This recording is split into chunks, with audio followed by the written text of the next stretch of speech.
Hello everyone, welcome back to the Empower Journal, a space to create the life you actually want to live. This is the last episode of the year and there is a reason I chose this topic. But before I reveal that to you, let me read out the question for the day. Because when this listener question landed in my inbox, it instantly felt so personal, because it's something almost all of us struggle with quietly almost every day. And here it goes. Hey Dev, this is Shenna. I have been loving the recent guest episodes and I wanted to ask you something I genuinely struggle with. No matter what's happening around me, there is this constant voice in my head telling me I'm not good enough, that I'm behind and I'm messing up things. Even on days when nothing major goes wrong, one awkward comment or a small mistake at work or an unanswered message can send me into a down spiral. And suddenly my mind feels like it's working against me. So my question is, how do I stop negative self-talk when my own mind feels like my biggest enemy, and how do I deal with it?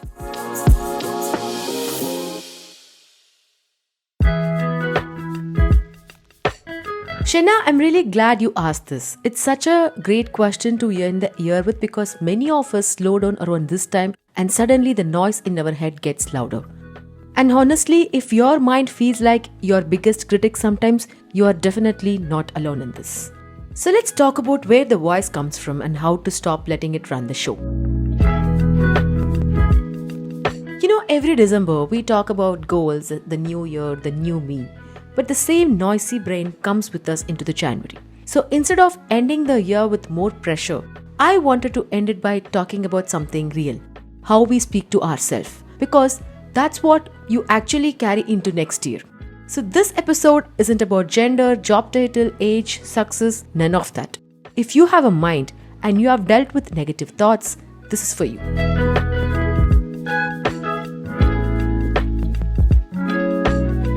Once again, welcome back to episode 39 of the Empower Journal on how to unfriend your negative self. Okay, let me ask you this. Have you ever walked out of a room, a meeting, a conversation, or even a family gathering? And before you even process what happened, your brain just jumps into saying, why did you say that? That sounded so stupid. You should have handled that better. Yes, of course the moment is over, but the noise still persists. On the outside, we look fine with Instagram, productivity, side hustles, entrepreneurship, marathons, etc. But inside, so many of us are running on I'm not good enough energy.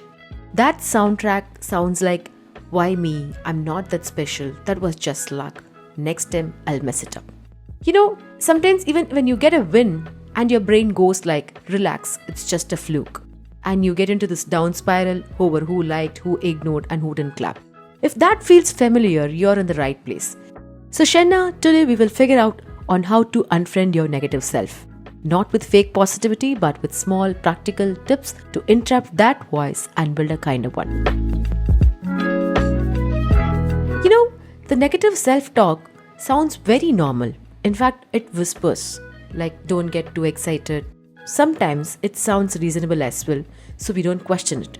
I have noticed this in myself during significant moments while finishing something big or receiving a compliment or while even achieving small wins. Instead of enjoying it, my mind would immediately scan what will go wrong next. That voice wasn't helping me improve at all. It was just keeping me on edge. One small slip and the brain jumps to you always mess up. You will never grow and everyone is judging you. One day I tried a pattern interrupt. When I felt this down spiral starting, I literally clapped once and said quietly and strongly, stop the story. Now it's not the time. Of course, it looked silly for the people around me. In fact, people laughed. I laughed. But the clap became my pattern break. After that, every time a harsh thought kicked inside my brain, I'll do a tiny physical action, probably a clap, a tap on the table, standing up and say, we are not doing this today. Over time, I still had the thoughts, but they didn't pull me as deeply as before. They didn't own the whole day. Try it with me? Okay, let's actually try this together for a second. Think of that one line that keeps popping up in your brain. Maybe it can be, I'm not leadership material, nobody really likes me. Don't overthink it. Just pick one on the top of your head. Got it? Now on the count of 3, I want you to do one tiny thing to break that pattern.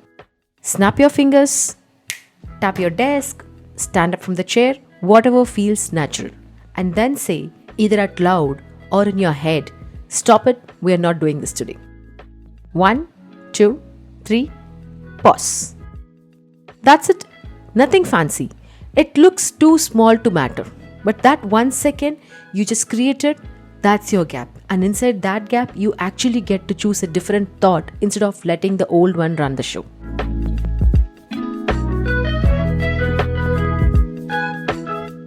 Someone once told me they always end the year thinking this was such a bad year. And when they look back, their brain only replays the lowlights. The job they didn't get, the friendship that drifted, the side project they dropped halfway, or the gym subscription which they didn't go. One year they tried something different. They sat down with a notebook and wrote only the moments where they still showed up, even it was uncomfortable. Things like hitting send on a job application, saying no to a plan when they were completely burnt out without writing a long apology, or going for a health checkup they've been avoiding for months. Halfway through the list, they paused and said, I've been calling this as a bad year, but it was actually a brave one. That's the thing with our brain. It loves turning feelings into facts. You feel behind because your friends are buying houses or getting promoted, so you decide you're behind. You feel less than because your post didn't get many likes, so you assume you're not good enough. The feelings are real, of course, but they are not always accurate. One simple question that can help is, am I reacting to what's actually happening, or am I just tired, overwhelmed, or scrolling too much right now? While answering, most importantly, be kind to yourself. You may discover this wasn't a bad year at all, just a human thing.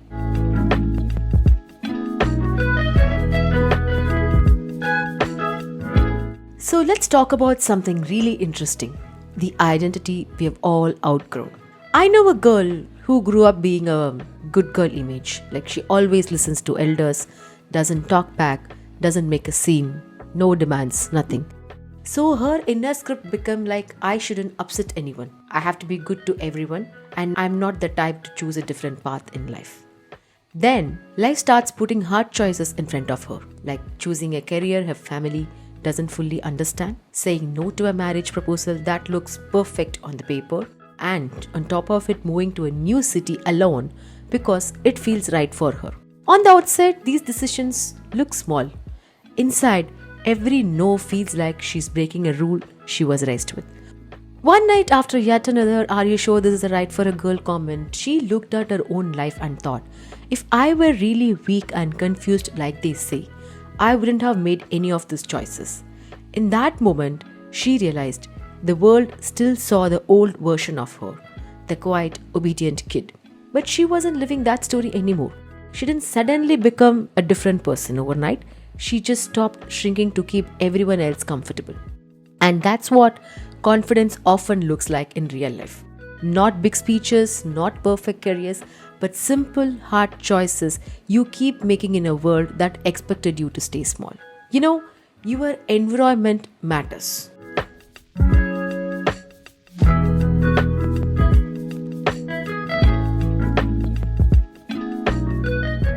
To begin with, I started paying attention to my phone one day with regards to those old WhatsApp chats from my tough work phase, screenshots of critical emails, Instagram accounts I followed out of habit. Nothing major, but every scroll made me feel smaller, like I was reliving old failures, in fact. So I grabbed my coffee, put on some music, and did a clean sweep.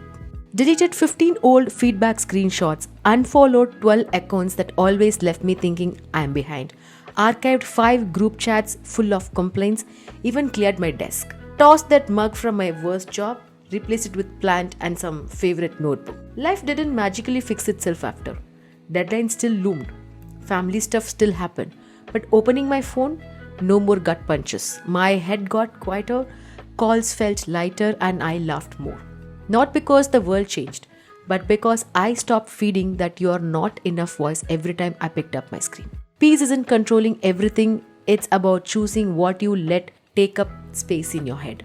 Now, talking about speaking more safely to yourself, there was a phase where nothing I did felt enough in my head. There was a time.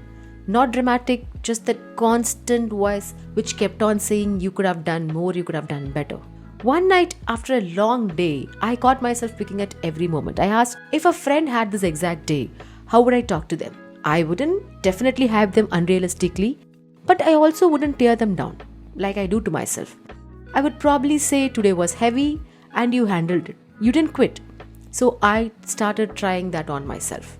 It felt strange initially but softer over time.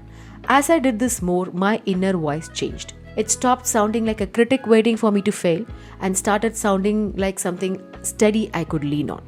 Self-talk is not about motivational speeches, it's about making your own mind a safer place to live and talk to.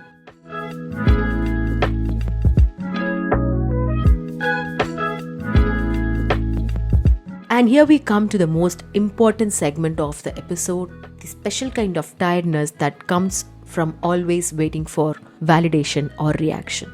Think of someone who's dating again after a breakup. They send a simple, "Hey, it was nice meeting you yesterday" text. For the next 3 hours, their entire mood is tied to 2 things, blue ticks and the typing symbol.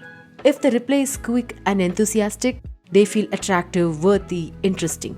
If the reply is late, dry, or doesn't come at all, they spiral into "I'm not good enough, I said something wrong."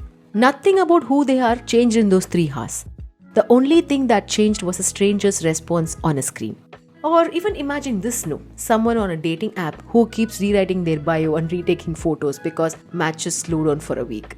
Each swipe left feels like a personal rejection. By the end of the night, they are just not tired of the app, they are tired of themselves. The shift begins when you stop building your self-worth on did they reply, did they choose me, did they text back the way I wanted. And you start quietly asking instead, do I like how I showed up there? Did I speak honestly and did I respect myself? When you do that, a slow reply can still sting, but it doesn't shake your entire identity. You move from "they didn't pick me so I'm not good enough" to "maybe this wasn't my person but I'm still myself." That kind of calmness helps you stop chasing half-hearted attention, and it will save you a lot of energy for real connection. And most importantly, stop thriving on like, comments and praise. When they show up, you feel okay. When they don't, you start doubting everything. When you stop waiting for approval, and that becomes steadiness, and that is the real power. There is someone who always hated looking at old photos and chats. Every time a memories from 5 years ago notification popped up, they'll feel so inferior about everything. It's like the way they dressed, the people they dated, how lost they seemed back then. In their mind, the past was one long highlight reel of cringe, bad decisions, or "I should have known better." One night, instead of swiping it away, they sat with one of those old photos, same picture, different questions this time. Instead of "how could you be like this?" they asked, "what was this version of me trying to do?" And suddenly the story shifted. That embarrassing relationship they had, now it felt like a version of them trying to feel loved with the resources they had then. In this case, nothing about the past changed, and it will never. But the role they played in it did. Rewriting the past isn't pretending that hurt didn't happen. It's updating the way you see the person who went through it. Because a lot of what you call mistakes today were actually attempts to move forward without a manual. Please understand that. And that version of you doesn't need more judgment from you now. They need gratitude for getting you this far. If your mind has been loud lately, it's usually not just you. It's your story, your season, your low. Sometimes we label ourselves in ways that are unfair. What we call weakness is often just carrying too much for too long. What we call laziness is often burnout in disguise. Understand what feels like failure from inside can look like resilience from the outside. You don't have to silence every negative thought, you just don't have to believe all of them. That's what I'm telling you. If any part of this episode made you think, okay, that's me, consider sharing it to someone who might be in the same place but hasn't found their words yet. Because sometimes simply saying, "this is what my loud mind sounds like," is the first step towards softening it. Thank you for spending this time with me today. Before we wrap, if this episode stayed with you and you want more real conversation like this we head into 2026, make sure you hit subscribe on the Empower Journal, whether you're listening on Spotify or Amazon Prime Music or on Apple Podcast. And a quick rating or a review will really help this space reach the people who need it. Share this with one person who might need to unfriend their negative self today, and if you like, DM me a small win from your week. I love to hear it. This is Dev signing off from the Empower Journal. Be gentle with yourself, you're growing. Nandri!